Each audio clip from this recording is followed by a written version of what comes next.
Rashay Ignite Show. I am super happy to have you here today. So come on in and get in where you fit in, because I've always got room right around my table for you, your friends, and your frenemies. So go ahead, like, share, start a watch party, run and tell somebody that Lotus Rashay Ignites is hot on the box. I'm going to encourage you, grab your notebook and grab your pen, because I always say note takers are money makers and note takers are change makers.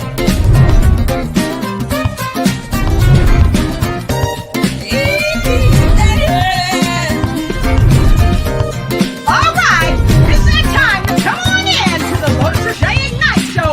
Go ahead and share this with somebody you know. Let's go, y'all. Woo! All right.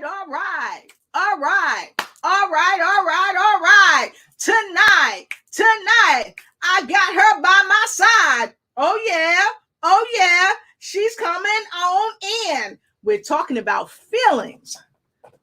Feeling violated without being touched. Do you know someone, or maybe you felt violated without someone even laying a finger on you? Why? Because of the way they talk to you, or maybe if they rubbed up too close to you, or they were in your proxemics and you felt a little bit uncomfortable. Well, tonight, I have a fabulous guest that's with me tonight, and she is going to rock your socks off. So it's time for you to go ahead and do what you do. Welcome people in. I say all the time, come on in, and get in where you're fitting, because I've always got room right around my table for you to talk about topics that people might not want to talk about. And we're going to talk about them tonight. So with that being said, I would love for you to go ahead and take a moment in your time right now to go ahead and get your cup, because I know some of you are saying, okay, Lolo, we saw before you came on the show, you showed us the wonderful, delicious fish that you had. Now we want to know what's in your cup, what you're sipping on. So I'll share with you what I'm sipping on if you share with me what you're sipping on. I am sipping on some good old water, so make sure you get your nice cup and sip too. Ooh, that's some great stuff.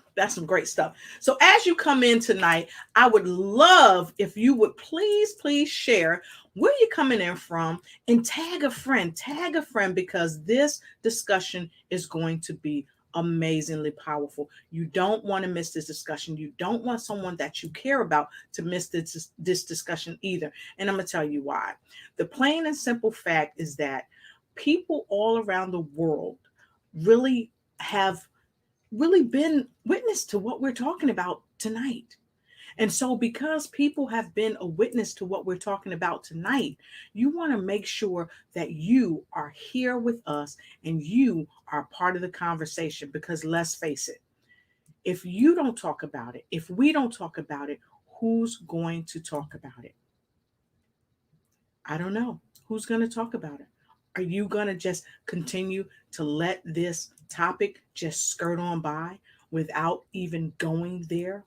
Well, we're not. And tonight, I want you to welcome my amazing guest. She's coming in all the way from Texas. She's an author. She's a global diversity ambassador. She's a humanitarian. She's a philanthropist. But most importantly, she's igniting and taking flight in every area of her life. And she is going to help you do the same tonight.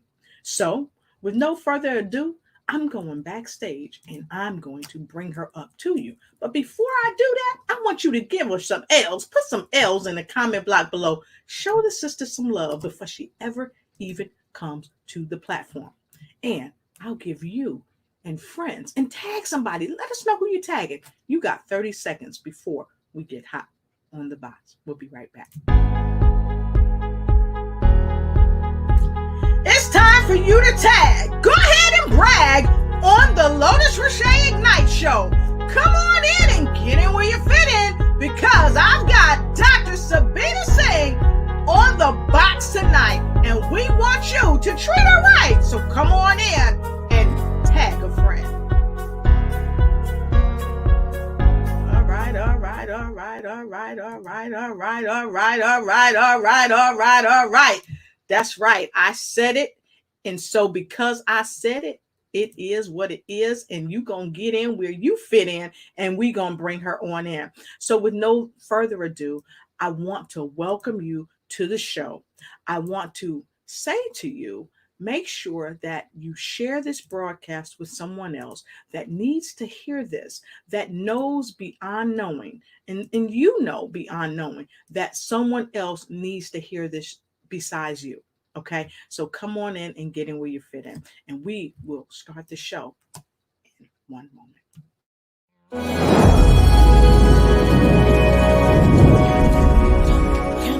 You got me running, got me running. Hey, and welcome back to the Lord's Crochet Ignite Show. I am super happy to have you here today. So come on in, and get in where you fit in, because I've always got room right around my table for you, your friends, and your frenemies. So go ahead, like, share, start a watch party, run and tell somebody that Lord's Crochet Ignite is hot on the box. I'm going to encourage you, grab your notebook and grab your pen, because I always say note takers are money makers and note takers are change makers. Welcome, my girl, my friend, Dr. Savannah Sands, to the show. Let's go, y'all. Woo! Give it some love. Come on, get it where you fit in. Here, Lotus Crochet Ignite Show. Woo, woo! Hello, hello, hello.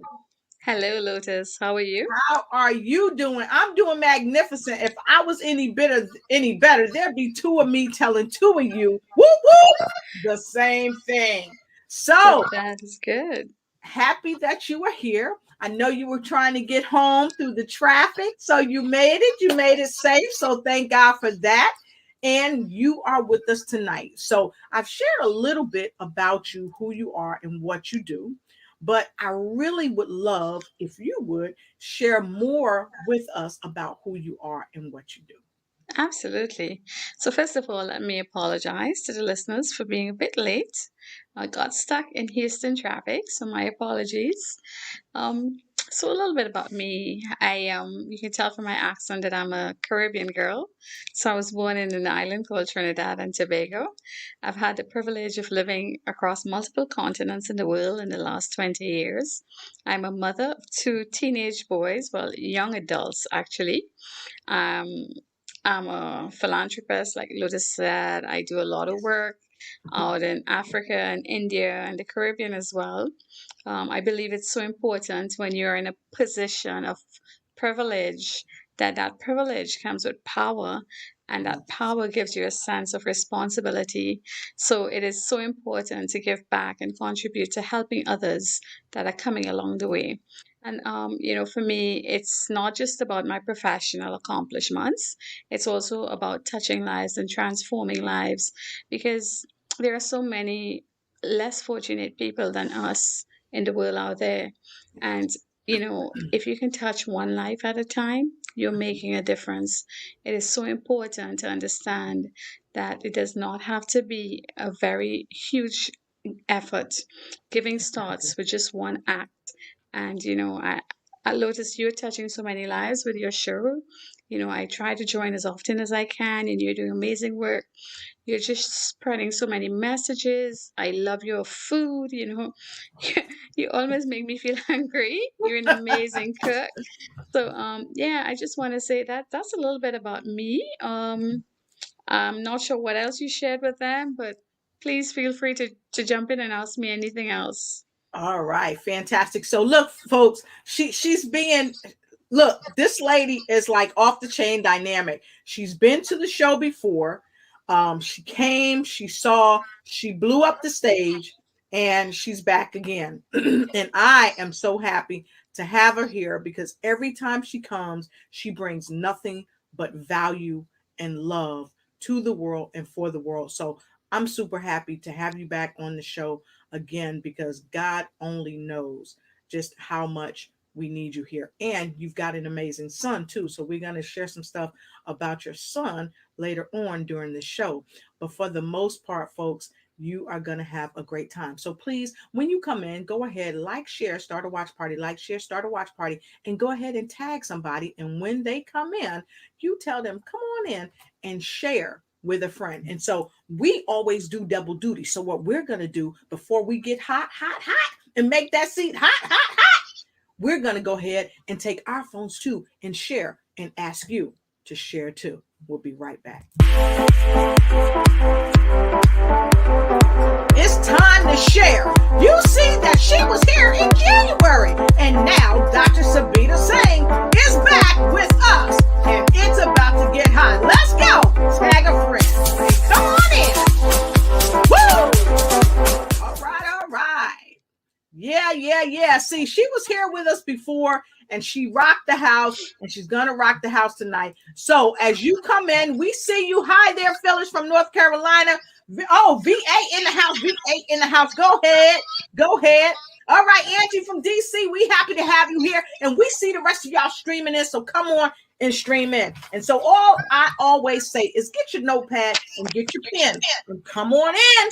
Why? Because note takers are money makers, and note takers are change makers. So with no further ado, we're going to jump right into our topic at hand tonight. What we're talking about is feeling violated without being touched. Yep. Feeling violated without being touched. A lot of us have felt violated and not been touched. And so I've brought an expert with people. You sit on so many boards all around the world. You work with both men and women. And tonight, you're going to share some sizzling secret sauce with us tonight on this topic. So I'm going to put her right in the hot seat. If y'all ready for me to put her in a hot seat, put an H and an S in a comment block below, because here we go. The first question I want to ask you after I say this, thank you again for coming to the show. The seat is about to get hot. So I hope you have your fan. Okay, so let's address the feminist perspective of objectification. And please tell us what objectification is. Absolutely. So before I jump into that, I just want to tell the audience, if you see me, I'm not in a hot seat, but I'm actually laying on my bed. I just got in from work and I'm due for surgery tomorrow. So I'm resting my feet because I'm going to have a back procedure done. So this is my hot seat, but I'm here with you guys. I'm committed and I'm 100% on board. So Lotus started talking about feeling violated without being touched. And before I get into the feminist perspective on objectification and what is objectification, I want to address something, and I call it elephant in the room. Mhm. Far too often, women think you must be touched to be violated. But I'm here to say no, you do not have to be touched. Being violated is not only a physical act. So we need to change our perception on what objectification is, what violation is, and how we see this. And the topic for today is linked to a book that will be coming out soon, and I have a secret sauce on that book. Not going to disclose the secret sauce unless the secret sauce is ready to pour. But I want to tell you a little bit about the book before we go into addressing the feminist perspective on objectification. So, for many years, women have been told what they're supposed to do, how they're supposed to behave. We've just been passed down a bunch of traditions that we've just been complying to. Mhm. And my book, well, our book, because it's a joint effort, Yes. our Go book is ahead. going Go to ahead. Throw it out there. our book is going to, talk specifically to women who believe that they deserve as much space at the table as men do. Yes. It's about teaching you how to lean in. It's about teaching you how to sit at the table. And it's about teaching you to never leave before you leave. And it's really important to understand how that works. For many Yes. of the women that will be reading the book, we have a lot to be thankful for today. We do Yes. not live in the same world that our mothers and grandmothers did, a world where career choices for women were limited, or one where our civic rights were compromised. We live in a world where many of us are entitled, where we can chart our course. However, we live in a very undivided world because, in the same world where we have successful women, there are women that do not have the same rights because they're limited. We live in a world where women systematically underestimate their own abilities and they end up settling for far less than they are worth. Women often think they get a lucky break, and when they do make it, it's because they do not understand that their own success is tied to their own struggle and competency. They think they're lucky, but maybe they earn that space at the table. So I think we need to relook our perspective on how we view our circumstances. I started by telling you all I'm a Caribbean woman. I am a Caribbean woman, and I own my success. Claim my space in this world. I recognize that I have a social responsibility to leave this world a better place for my children and for their children who come after them. When you read the chapters of the book, you will be able to walk the path that so many women before you have taken. It's a rugged and uncertain path, but as the chapters unfold, you begin to see how you can relate to some of those incidents that you may have overlooked. It is the hope of this book that your mind opens and you become agents of change in creating a more undivided and equal world where women can earn and keep their seat at the table and make space for other women to come. The title of the book is called Feeling Violated Without Being Touched. And if you were to go onto a Google search bar and type in feeling violated without being touched, you come up with a vast range of search options that directs you to sexual harassment or abuse. And the funny thing is, you can be violated without being touched.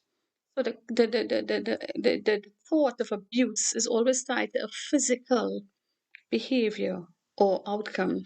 And it's not necessarily that.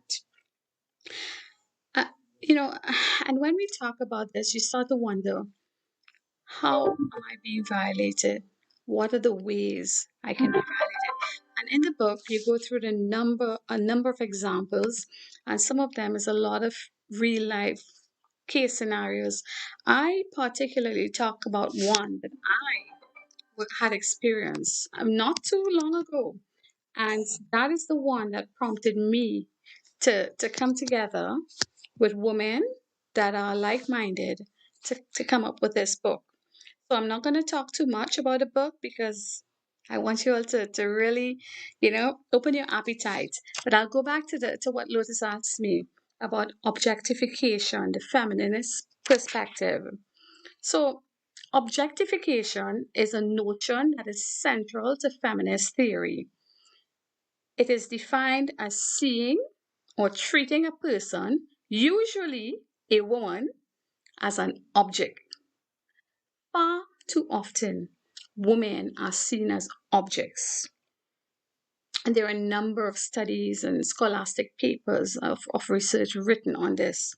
The way women are objectified, they are seen as instruments where they are assigned to appear like a tool, okay? Where women are denied autonomy. Their powers or decision making powers are limited because maybe they're categorized as weak. There is also inertness or people making women feel they're not good enough. Then we talk about violability, where your boundaries are no longer your boundaries. Okay? Women are seen as property. So the subject of ownership is now an object. And this is very, very strong in male dominated cultures. Women are denied subjectivity, where no acknowledgement of their feelings are given. Women are reduced to what they look like physically, their body image. And that's where the sexual orientation comes in. And also where women are silenced, where they have no voice. So when we think about how women are objectified, we think about seeing women in those categories. Women, and there's two sides to this coin, and I think it's important to bring this to the fore. The norms of feminine appearance. A woman is supposed to be beautiful. A woman is supposed to be sexy.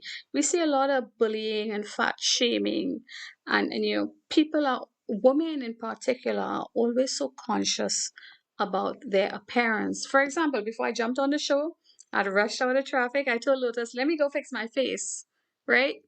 So again, it is what society expects of us. What do we look like? What are we supposed to look like? And this puts women under a lot of pressure. I can't tell you how many times I had to look twice in the mirror to say, okay, I'm going to this meeting. Who's going to be there? Am I dressed appropriately? And I actually question myself. One, if I'm one of the few women in the room, I want to be dressed appropriately and not misleading. Do you think men stop and think about what they wear? Far too often they just throw on their three-piece suits or their office attire and they head out. But us women, we gotta pay a bit more attention because there's a lot of judgment where we are concerned. So when we talk about the objectification of women, we talk about how society fragments it, how it's broken down, and how we have given it space in our life so that it consumes our every thoughts. So Lotus, I hope I answered that question. All I can say, all I can say is come on in, and get in where you fit in. Because I've got Dr. Sabita Singh here tonight. And if you are just joining us, we are talking about feeling violated without being touched. If that is you, if you have experienced it or know someone that experienced it, put a number 2 in the comment below. Instead of a 1, I said a number 2 because I want you to know that you are not alone. And we just talked about addressing the feminist perspective on objectification. And I like the way you really nailed what objectification is: seeing or treating a person as an object. And we know that men can be objectified as well, but it is pervasive that oftentimes it is women that are objectified globally. And so the next question that I had for you, and we talked about this topic, folks, before we ever brought it to the air, because we know that this is a difficult topic, and we also know that a lot of people don't want to talk about this. And one reason people don't want to talk about it is because they're ashamed. They're ashamed because society tells them that they should be ashamed if they're violated.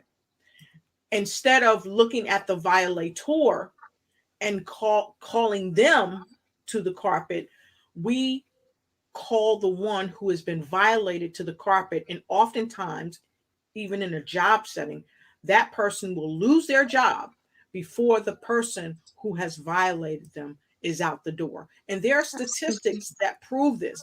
There's a statistic that I saw, and I'm going to bring it up on the screen here for all of you. And this is why I say note takers are money makers. So go ahead and get your notepad and get your pen, because I'm going to be giving you some statistics that you might need to write down. You really might need to write this down, because it might open your eyes to some things that you may not be totally aware of. So, with that being said, I want to make sure I give credit to where credit is due.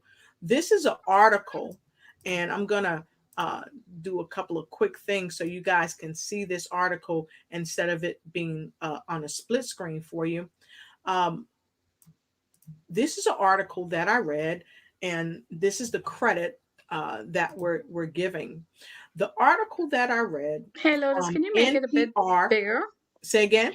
Can you make it a bit bigger, the image? Yes, let me see if I can make the image a bit bigger. Hold on one second. See if it will allow me to. Give me 1 second, folks. If not, that's fine. We can talk around it. All right. So I was trying to get it larger, but I've got this article from NPR.org.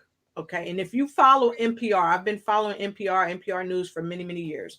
And this has clear and concise. More than 3 out of 4 women have been verbally, sexually harassed, 77%. Men have too. So we're not leaving you guys out, but at a 34%, which is staggering, less than women. They have had unwelcome sexual touching. They have had cyber sexual harassment where they've not been touched. Okay. And in our book, you're going to learn about a cyber sexual harassment that went on, but we're not going to share it with you right now. You'll have to get the book. Being physically followed, unwanted genital flashing, which is being violated and the person haven't even touched you, and sexual assault of some shape or form. And here are the numbers. Women, unwelcome sexual touching, 51%, cyber sexual harassment, 41%, and physically follow, 34%, and 30% unwanted genital flashing, and 27% sexual assault. Now, this article, if I'm not mistaken, this came out in 2017. So let's speed up to today. The numbers, I can only imagine, are even more dire than what we've seen today. But here's the question: who's doing something about it? Who's being violated? And who is being told, you know what? I'm going to help you. I'm going to support you. Who are you supporting when someone comes to you and say they've been violated? And if you like statistics, there it is right on your side. There's a link. Go right there to that survey. It came from NPR, the two-way. Okay. The two-way. You can go right there. It says a new survey finds that 81% of women have experienced sexual harassment. And as you know, I read some of those. They weren't touched. They were flashed. They were cyber stalked or what have you. They were not touched. So I wanted to kind of go back and I wanted to delve into this because you and I know why we've collaborated on this book. There's a secret sauce. But what made you really step up and say something? Because you do a lot around the planet. You're on a lot of high level boards for many corporations. And sometimes when we break the silence, people kind of move away from us. So what gave you the strength and courage to step forward and say, you know what, this is a topic we need to talk about, Lotus? Yes. So, Lotus, I started the show by introducing myself as having been in a position of privilege. And I said, with privilege comes power, and with power comes responsibility. Yes. I feel that it is my responsibility to make it more open, to address the elephant in the room, to Yes. talk about the taboo subjects. I think I'm confident in my own skin. I have demonstrated competence across the globe. People know who I am when I speak about it, and I speak from a place of integrity. And as such, I think it is so important to bring out these things. I'm not ashamed because of what happened to me. As a matter of fact, you were one of the first people I reached out and say, "Hey, Lotus, you will not believe the audacity of," Yep. and I'm sure you were surprised that that person would Yes. actually approach Yes. me, Yes. knowing that I have so many connections, Yep. that I am not the type to just sit and stay quiet. So I was really surprised, and I'm thinking, what about the women who do not speak up? What about all the other women who've been victim? What about the women who give in? What about the women who did not even recognize that they were being violated? And that is why I decided to step up. Wow. This could be someone in your family. This could be someone you know. This could be you. And we've got several viewers coming on. And what we like you to do is go ahead and tag somebody right now. I double dog dare you to tag somebody, bring them in, call them into this broadcast because it's just only starting to get sizzling hot. So let's talk about navigating intersectional invisibility. Exactly. Lotus, can you pull back up that chart you just shared? Is that close Of by? Can course. you? Of course. Let me add that. You mean the data that I shared a moment ago? Yes, Okay, absolutely. sure. I'll be happy to do that. Give And me the one moment. reason why I want the audience to look at it as we talk about what is navigating intersectional invisibility. I can't see the chart. And I'm going right back to the chart and I'm right on their page, folks. And this is, I'm scrolling down, and this was from 2017. Here goes. Okay, there we go.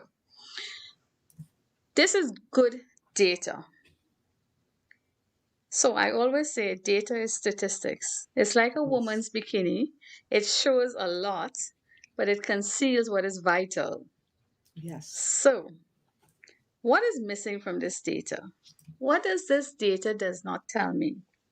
This data acknowledges there are violations without being touched.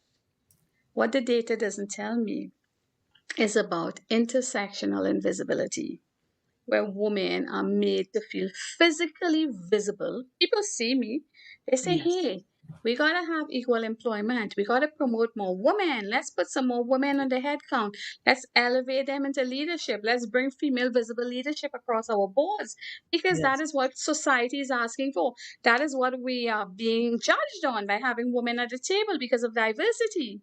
But Yes. guess what? A lot of these women are made to feel physically visible because we're head counts, but we are not cognitively visible. We are cognitively invisible. True story.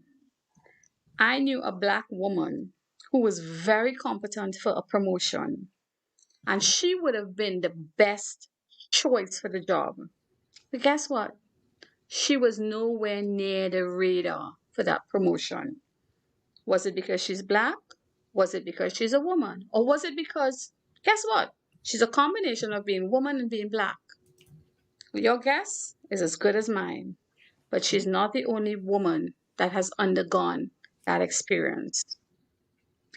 When this happens, many female executives have to adapt to their invisibility. You now Yes. become a chameleon to your circumstances. Now, I have seen 3 different approaches to this in my career. I've been around the block a long time, so I've seen a lot. Okay? Women adopt coping strategies based on where they are in their careers. Yes. If you're fresh out and you're early in your career and you have to deal with intersectional invisibility, your early career adoption strategy would be to develop greater self-awareness. And you need to recognize when you are visible and when you are not visible. You need Exactly. to know when it happens. So you need to build your self-awareness in your early career. If you're mid-career, I would recommend taking on risky assignments. I have Yes. taken on far too many risky assignments because I needed to prove my competence. I Mm-hmm. was probably smarter than a lot of other people at the Yep. table, but I needed to work harder. I needed to showcase my talent. So I took on risky assignments. When I did that, I became more visible. People saw me. Mm-hmm. I was no longer insignificant. Right. And if you're in senior leadership, which is where I am in my career, it is so important to make your position meaningful, create impacts on the organization. support women or junior employees who are invisible, make them visible. We talk about equal opportunity. We talk about, exposure to creating a diverse workplace. Let it not be words, but let it be actions. When I Exactly. think about, intersectional invisibility, I talk about professional presence. When I have team meetings, with my teams, I talk about professional presence and I like to create definitions so people know what we're talking about, where there are no room for assumptions and we are both speaking the same language. I define professional presence as letting the most powerful version of yourself shine through. So, Awesome. your professional presence is when you let your most powerful version of who you are shine through. And Awesome. your presence is now a combination of so many factors. Your presence in the professional capacity can be what we call gravitas, where you showcase your confidence, you showcase your credibility, and you demonstrate poise. Or it's how you communicate. Your professional presence can be construed by how you communicate. What are your speaking and inference skills? Do you shut down others? Do you talk over people? Do you give respect? Okay. And then thirdly, it's about your appearance. It's not as much about how we look, but it's about how we present ourselves. Your body language is so important to your professional presence. So when you think about intersectional invisibility and you need to make your presence known, please try and think about those things I mentioned. So, today is the day of the Black woman.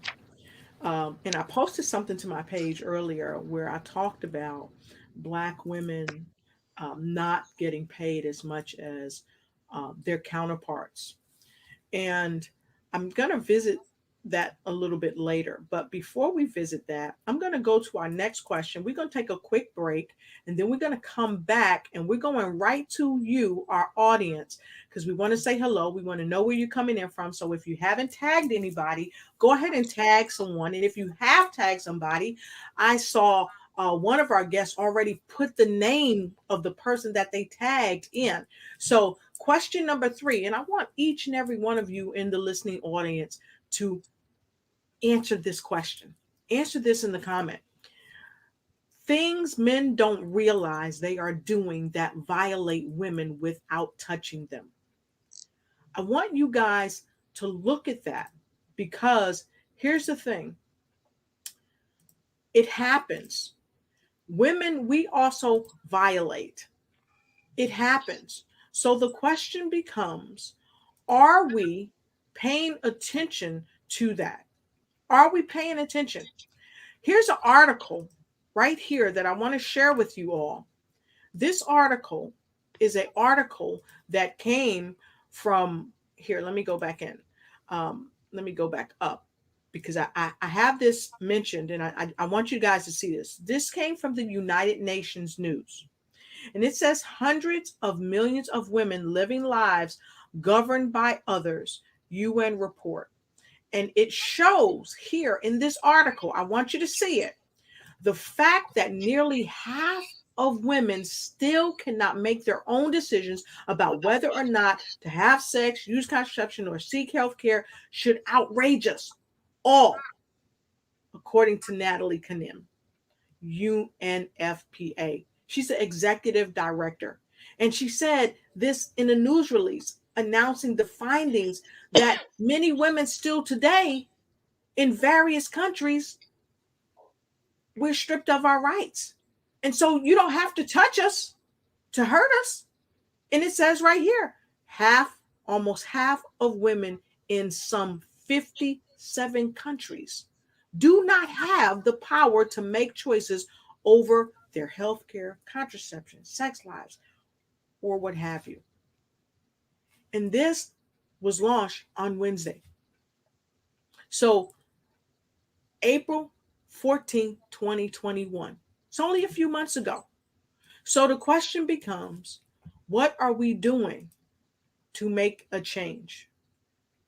But here is an even greater question. What are we doing to be a part of the change that we say we want to see on the planet? Here's the question for you viewers. How are you? How are you being a part of the change that you say you want to see? Put it in the comment block below. And we're going to take a quick break, and then we're going to come back and we're going to get right back into this powerful, powerful conversation. We'll be right back.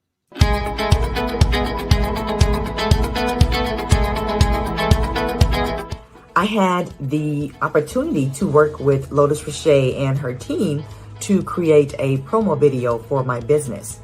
And let me tell you, she and her team are pretty darn outstanding. I had recorded a video that we were going to use in the promo. And during our meeting, they actually walked me through what worked in the video, and they provided suggestions for improving the video so that I can actually capture the audience and the clients that I want and the people that need my services. They actually told me what I could add to the video and how to set the entire thing up so that when people watch that promo, they will come away knowing who I am, what I do, and why they should contact me. So if you have the chance to work with Lotus Richey and her team, you are not going to be disappointed.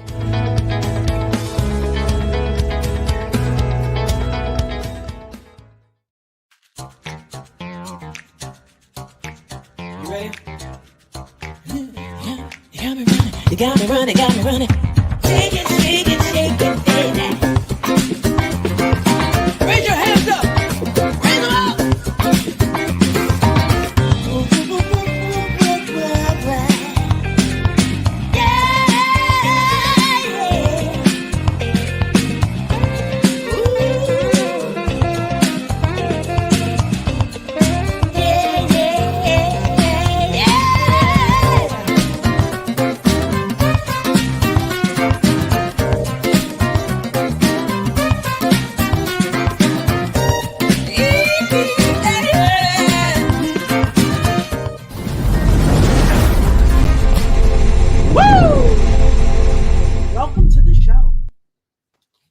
All right, and we are back with the wonderful Dr. Subeda Singh. She is joining us all the way from Texas. She is a world-renowned speaker. She is a author. She is a global diversity ambassador, humanitarian, philanthropist, and a champion of change. And she's here with us today. And so, Dr. Subeda, we have had a wonderfully powerful conversation right now.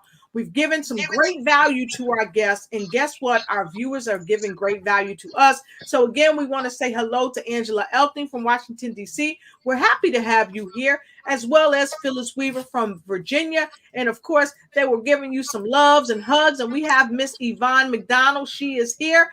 And, you know, you are about to have a procedure tomorrow. You braved the traffic and you came all this way, and still, instead of being on the hot seat, you are on the bed, but the mattress will still get hot. So Angela said, awesome commitment. And the poet with the mostest, Jemija Jubilee, says, wow, this started in my family from birth, a part of being in the matrix and programming. Wow. Thank you for sharing that.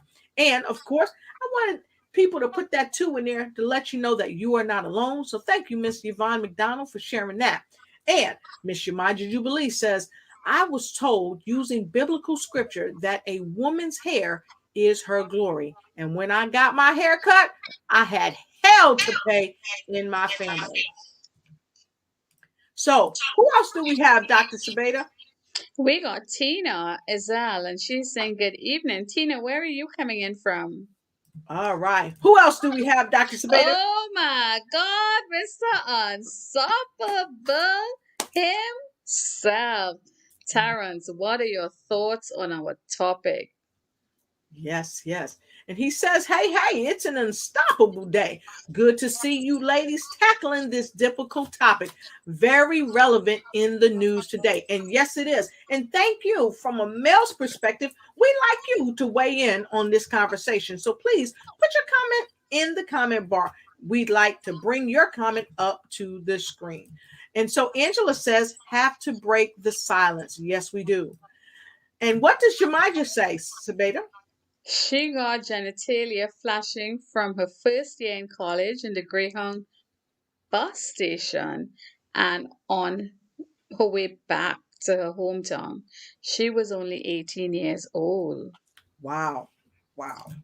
And That Angela says it is. takes courage to find your voice. And I can only imagine as an 18-year-old young lady, if I wonder rather if you voiced that, did you voice that at that time, or did it take some time before you really voiced it and felt, look, you cannot violate me? So Yamija, we'd love for you to share that because that's really important. And Yamija's tagging people. She said she's tagged Sheila Rob Richardson. So great. And who else has tagged someone, Dr. Sabeda? Tina is tagging Melissa Jane and Janet Blackmon. Lotus, I want to go back to what Angela said about finding that voice. One of the things I want to encourage the women who are listening to our show today to do is not judge other women when they speak up. Far too often, women are scared to speak up because they think they may be put into a bucket and cast aside. We need to show empathy. Yes. You don't know what it's like walking in their shoes, but being in air is important. So finding your voice is important. Listening to the echoes that's in the silence is also important. Exactly. And like Mr. Terrence said, seen but not heard. So we have to now be heard and not just seen. We have to be heard and not just seen. And Yamaja says, I love the word intersectional. Intersectional. That is so powerful, sister. I love it. And who else do we have?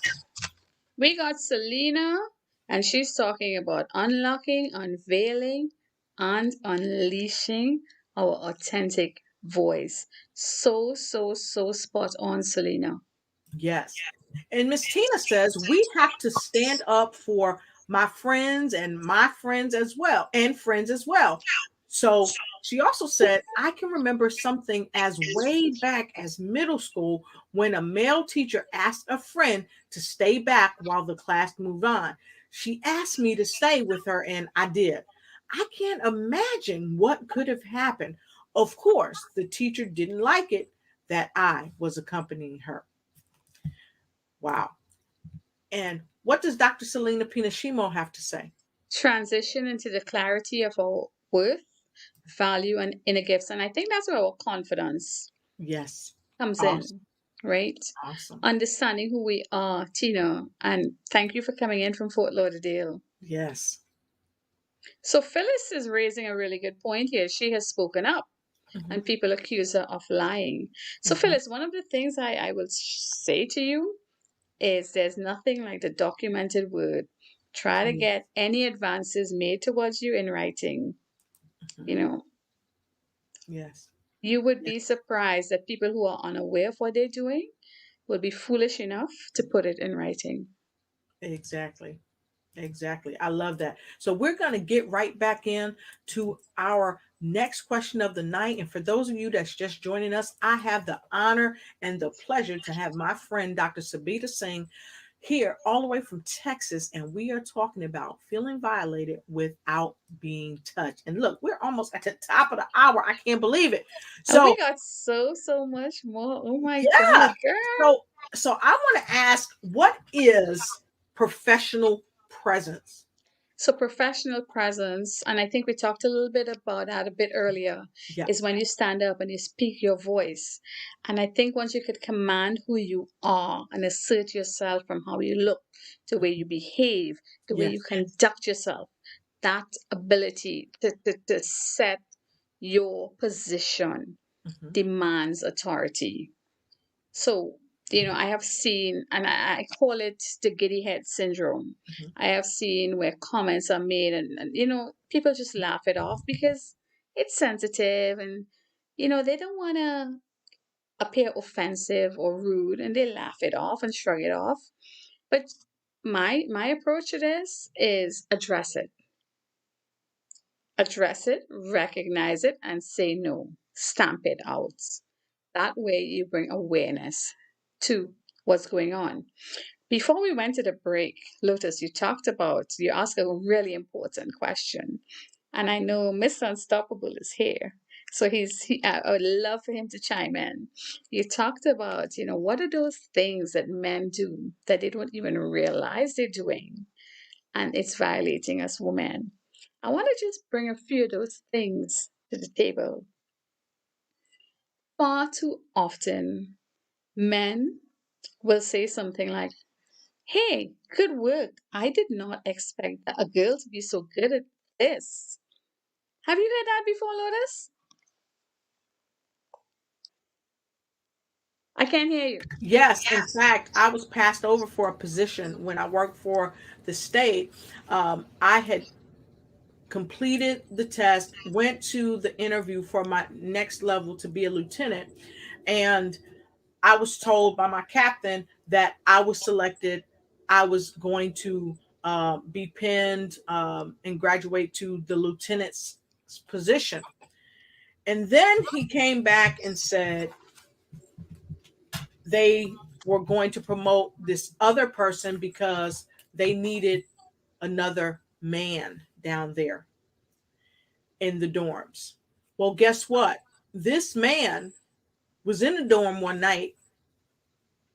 I had to go down and restore order because he was not able to, because of the rapport and the respect that I demanded from the inmates. And so that didn't devastate me because I had applied for another position at the same time. And miraculously, I got both of them at the same time. Or so I thought, because they turned around and didn't give me the lieutenant spot. But God opened another door and another window because I was making sure I was taking care of myself. And I got a supervisor's position, which made more than the lieutenant. It was a much better position. But here's the thing. I was denied a lieutenant spot for a position that I was well equipped for. I had more education. I was prior military, and I had proven myself. I had graduated top of my class. And here's the thing. I was violated. My rights were violated because I was told I had the job. I was told that I wiped it up when I went into the interview. I blew them out the water. But here's the thing, when you don't know what you don't know, it can hurt you. And Exactly. I saw Angela, she said documentation and proof. You have to have documentation and proof. And that is something that you shared. And we see a comment from Dorothy Mae Ross. She said, I had a few of the guys I work with try to intimidate me by standing and talking loud. It did not work. I always stood toe to toe. And that's a thing that I have experienced as well. I've had to stand toe to toe with people, but here's what I know. I outwork them. I outperform them. But here's something. Go to my Facebook page, folks. Go to my Facebook page. And today I posted something on my Facebook page that talks about today is August 3rd, where we spotlight the fact that women of color specifically, okay, and this is not to say we're taking this from all women, we're not, but I'm going down this road right now. Women of color, and I'm going to take you guys to my page. I'm just going to take you to my page because I want you to see it. Women of color have in so many ways been disenfranchised, been walked over, been stepped on. Okay. And it's time to pay Black women their worth. This is an article that I put up today. Let me get that out of there.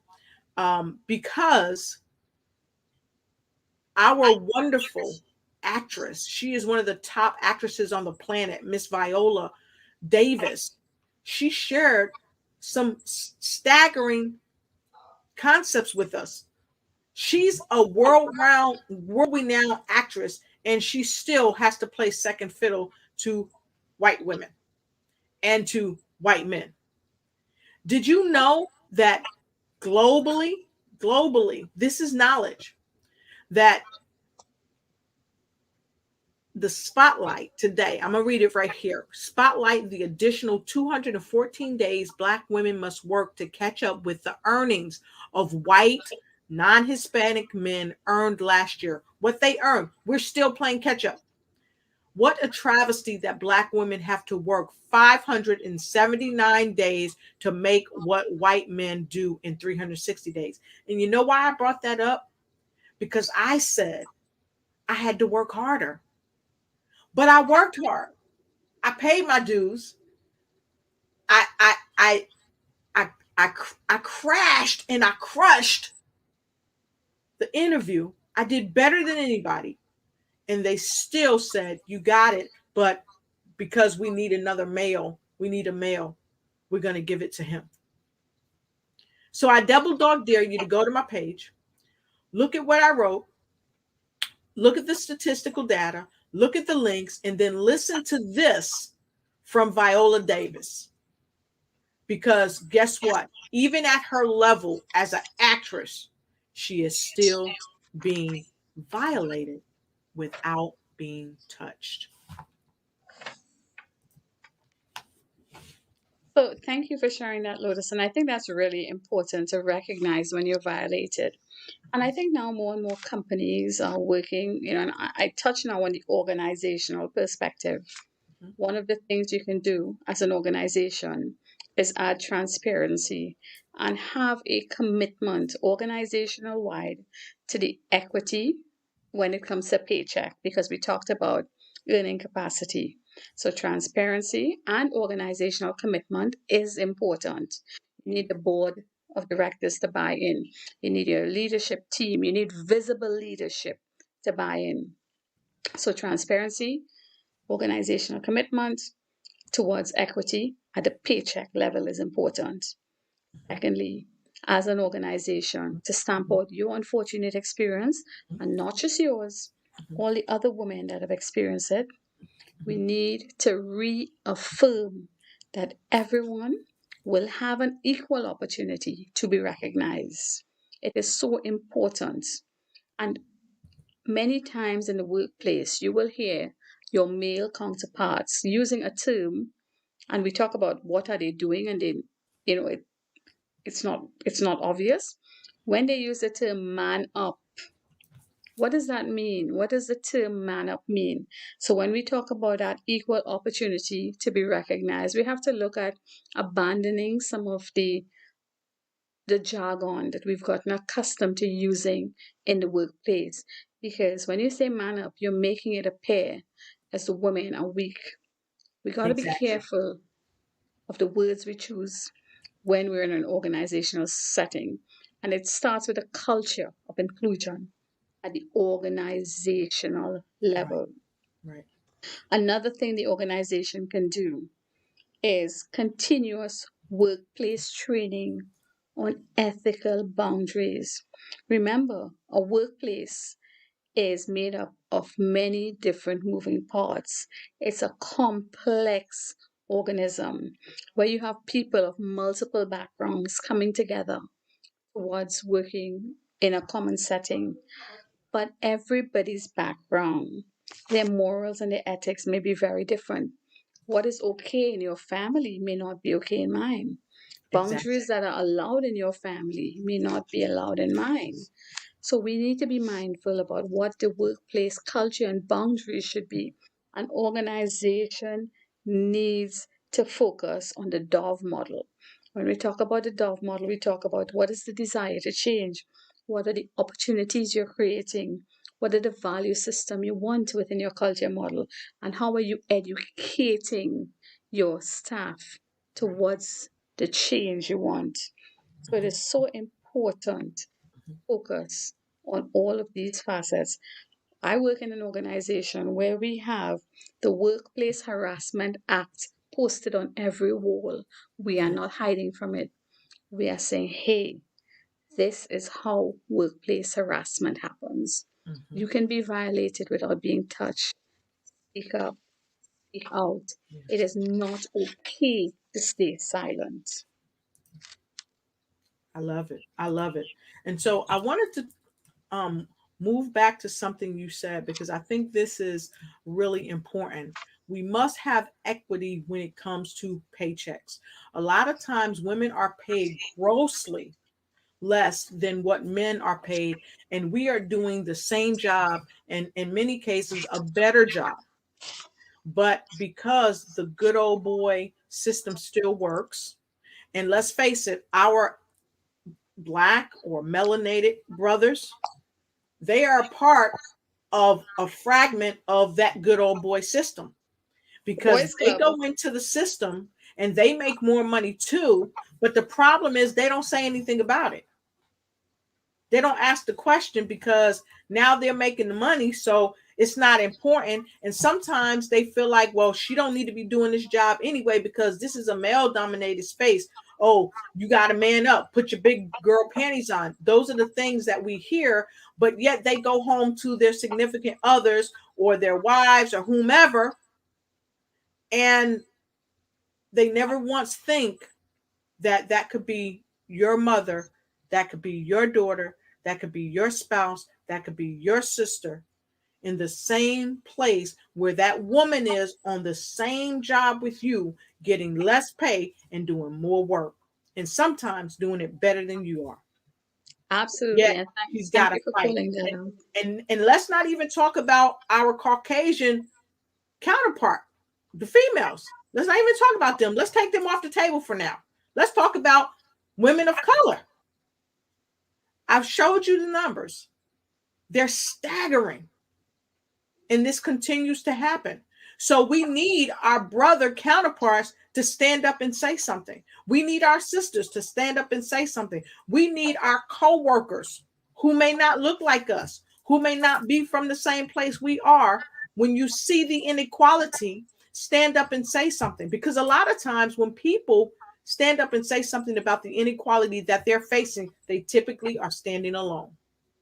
They typically are the ones that lose their jobs, not rightfully so, because the system is flawed, the system is unbalanced, it's toxic, and nothing but negativity, nothing but inequality is festering in many of these companies. And so we have to work together globally, because this isn't just happening in the United States, it's happening worldwide, to change this paradigm.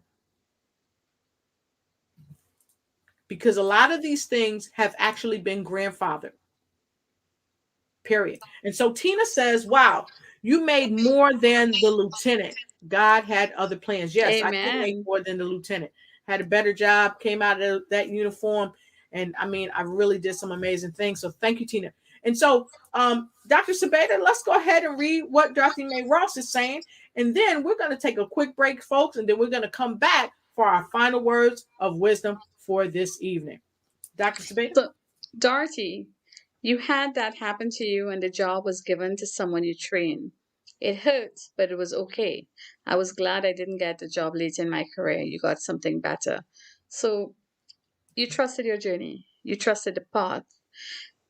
It may have been that you were cheated out of an opportunity, but you trusted the path. So good on you, Dorothy, and thank you for acknowledging that. Yes, thank you for sharing that. And many of you are sharing, and some of the things that are popping up, and some of them I can't see because people are pushing some stuff in. But Harriet Rogers Christian, hi, happy to have you here. She says yes. And so Harriet, Dorothy, everybody that's coming in, we double dog dare you to share this, share this, share this, share this, because this is about awareness. This isn't about putting anybody down or anything like that. This is about awareness. Angela says federal agencies have diversity, equality, and inclusion groups to bring awareness of these issues. And then Dorothy said that a job I was asked to take went from 60,000 for a guy I trained 3 years earlier to 30,000 when offered to me. And can I just add something? Many times, a lot of employers see women as being the secondary income, not the primary income. Exactly. And that is one of the biggest contributors to the wage gap difference. Exactly. And there are a lot of single mothers out there. There are a lot of women who are partnered with men, and the men, they may or may not be the breadwinner. Okay. But what happens when he dies? Or what happens when he gets sick? Or when he decides to up and leave. Or when he decides to up and leave? Then she's stuck because she's been taught systematically by society that she should depend on this person that she's married to. And I know some of our viewers, one in particular, who dealt with this, but she was able to recreate herself. Okay. And so I'm going to go right here to this comment. And folks, we're getting ready to go to a break, but man, it's getting juicy. So we're going to have to bring you back, Dr. Sabeda, because Dorothy says, a job I wanted was never given to me, but I was good enough to train the guy who did get the jobs. So I stopped asking for the promotions. I was the only woman in the company in Illinois for over 20 years in management. Can I just add to this? And I know we're going to come back, and we have so many other things to bring, like how do we address the coping skills? How do you deal with it? How do you address it from a professional standpoint? How do you lean in? How do you speak up? How do you claim your space at the table? And you sit there and you don't move. You take that space because you own it. One of the things that is really, really, really important, and I talk about it and I call it in the book, and one of the chapters is do not leave before you actually leave.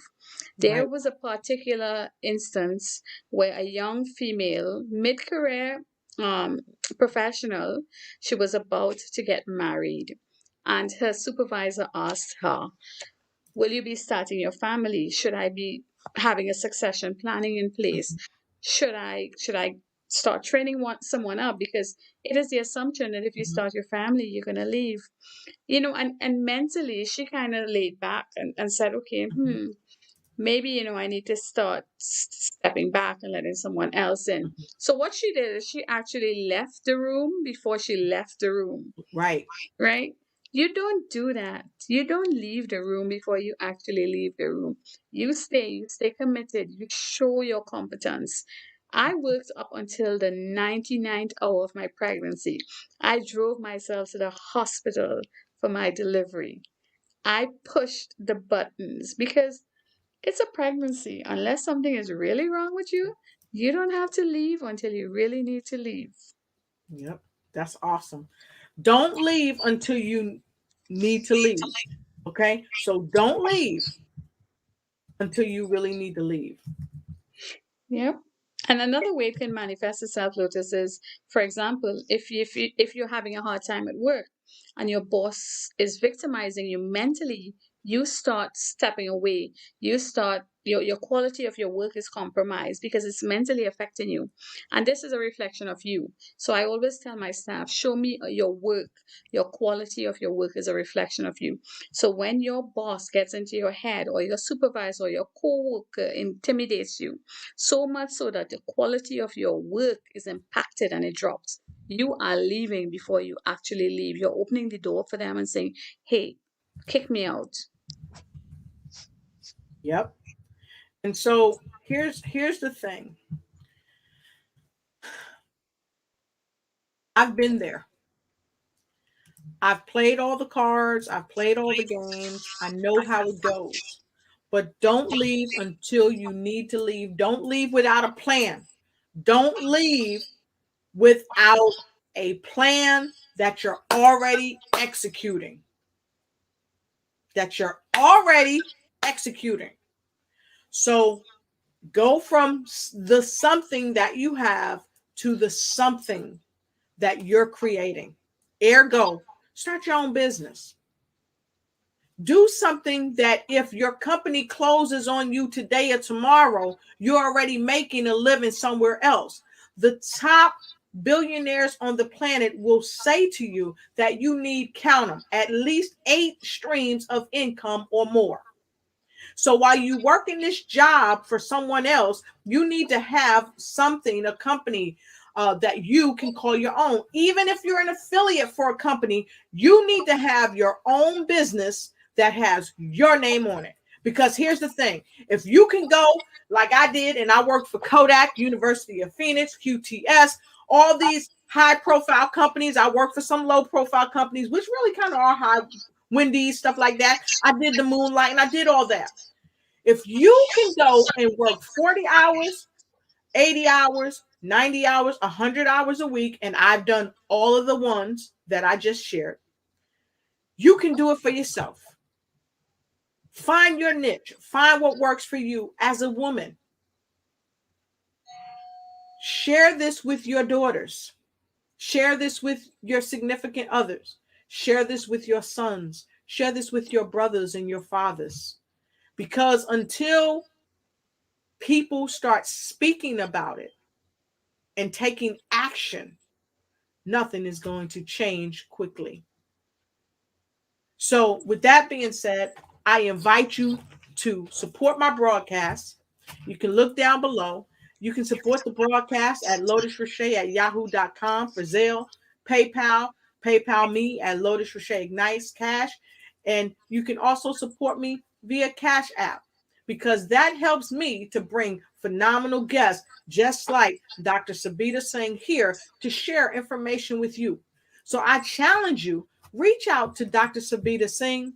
You can reach her on Facebook. She's there. She'll be happy to connect with you. If you need coaching or training or anything above, go ahead and reach out to her. Why? Because you never know what you don't know until you know what you don't know. And sometimes someone like myself or Dr. Sabita Singh will be the person to help you realize what you don't know. And this is her Facebook page, and I'm going to copy her link for you. Okay. This is how you do it. You go right to her page and check her out. You will be pleased that you did. And so with that being said, I'm going to put on the other side where you can click on it. Go ahead and reach out to her. Bring her to your show.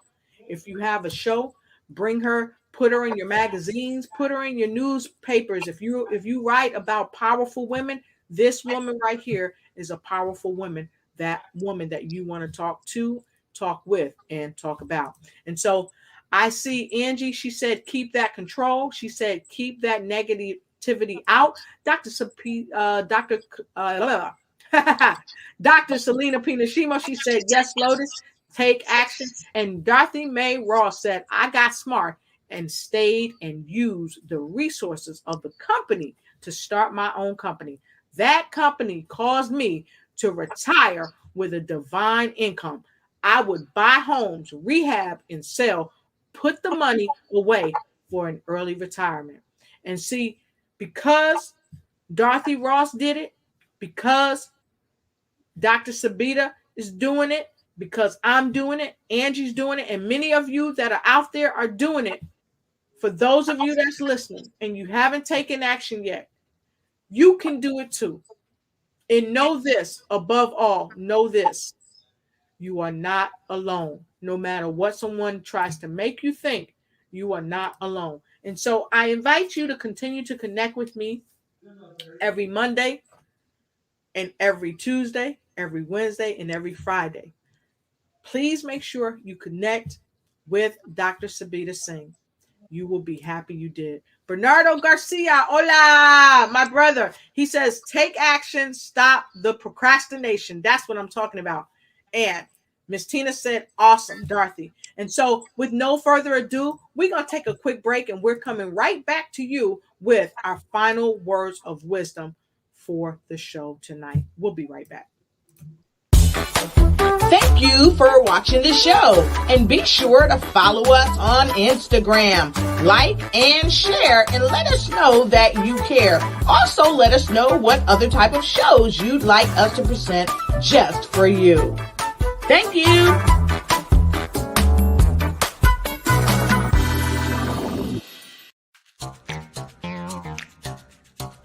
You ready? You got me running, got me running. Shake it, shake it, shake it, baby. Raise your hands up. Raise them up.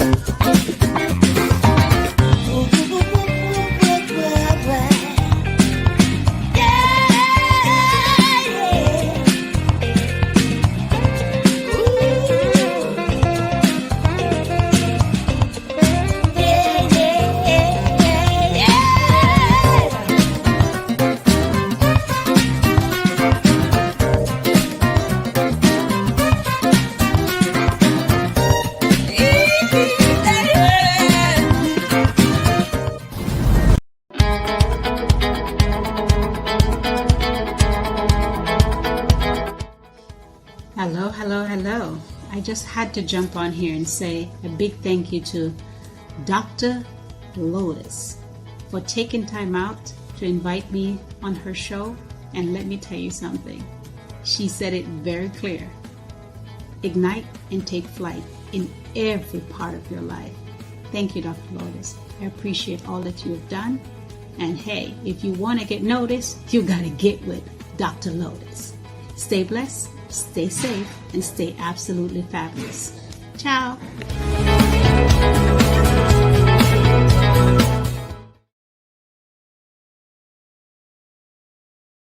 Communication, and thanks to who?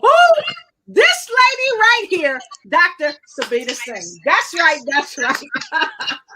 Okay, so Doc, I want to thank you again for coming on the show tonight. You came, you saw, you rocked the mic as I knew that you would on this topic, feeling violated without being touched. And so, folks, if you love the show, please make sure you share it. Don't hesitate to go ahead and support the broadcast down below. And if you want to come on a roundtable with myself and Dr. Sabita Singh as we tackle feeling violated without being touched, part 2, make sure you DM me and we will have you on the show later in the month for the roundtable, feeling violated without being touched, part 2. So with no further ado, Dr. Sabita Singh, we appreciate you. We're happy that you're here, and we want to go straight to you for your final words of wisdom. The floor is yours. Before I close off, I just want to reach out to you, Lotus, and express my sincere appreciation for all that you're doing in the spaces you're in. Your name, and I've told you this before, it's a holy flower, and it is so indicative of the work you do. You do it unselfishly, you do it from a place of passion, and may God continue to guide and keep you and bless you as you set your course and you chart it, because the sky is the only way you're headed, my friend. You are doing great, great work. You're touching lives one at a time. And I just want God to continue watching over you and your team, and let your broadcast reach the ears of places you never imagined. Stay strong and stay positive. That is intended for you, my friend. Thank you. Because you're close to my heart, and you know that. Thank you. And the tips. So we want your other words of wisdom. First, thank you. Thank you so much. I so appreciate you for saying that. I'm humbly honored. And so would you have some final words of wisdom to share with our listening audience? And for you, those that's hitting the replay, you can rewind her as she shared these final words of wisdom. Hear it twice, Dr. Sabita. Here we go. Here's the wrap up. Some quick tips. Remember your value. You are not less than. You are enough.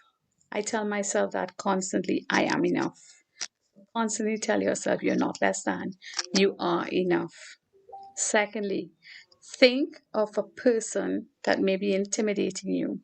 Think of that person in a subordinate position. When you think of that person as being lesser than the position they're in, you may find your inner voice. You may get the confidence for you to stand up for yourself and speak out.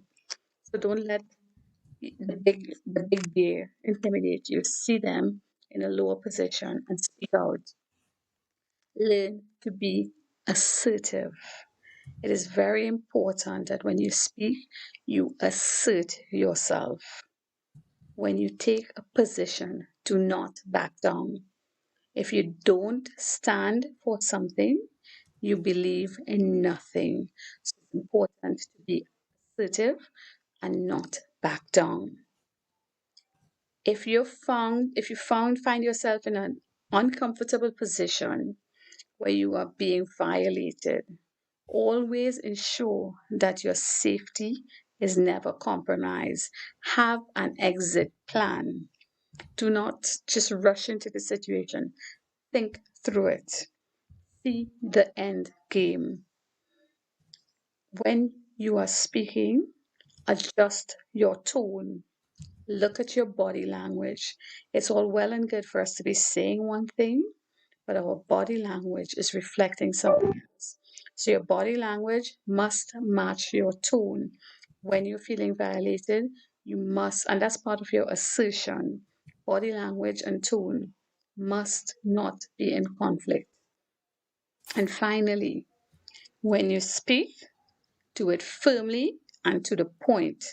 It doesn't have to be long and winded out. Speak speak to the situation. Speak to it in as few words as possible and be very firm. Recognize the intimidation for what it is and ensure that you are addressing the intimidation. Those are just some of the tips I have for you. Like Dr. Lotus Richer said, we'd love to have you on a round table. We have just started this discussion. There are so many other parts this conversation can go in, and we'd love to have you all on a round table. And when the book comes out, it will be something that equips us to find our inner voice. Awesome. Fantastic. Woo woo. Y'all give it up. Come on, give me some virtual hand claps for our guest, Dr. Savita Singh. And so, look, folks, we love you. We appreciate you. And we thank you for joining us tonight.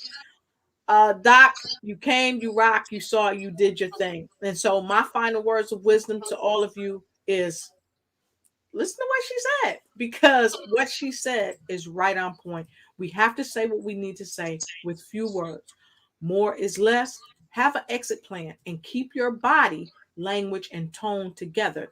Don't let someone pull you out of who you really know that you are, and never compromise your safety. If you don't feel safe, don't get yourself backed into that corner. Always stand up for yourself.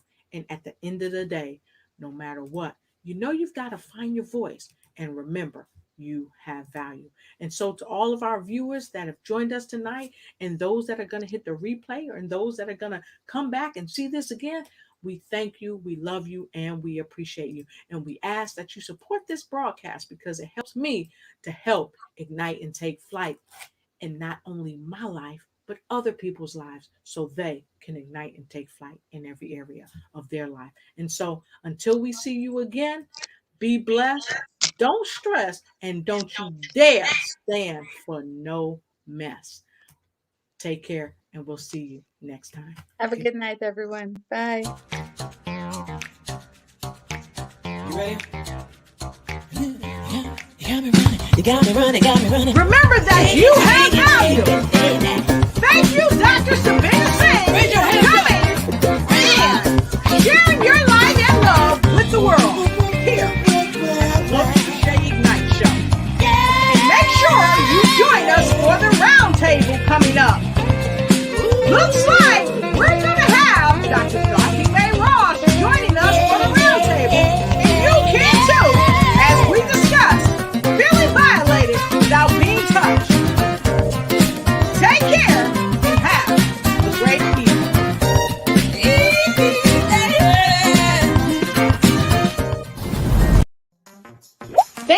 for watching the show. And remember, always follow us on Facebook. Like and share, and make sure you tag a friend and let them know that you care. Let us know what other type of shows you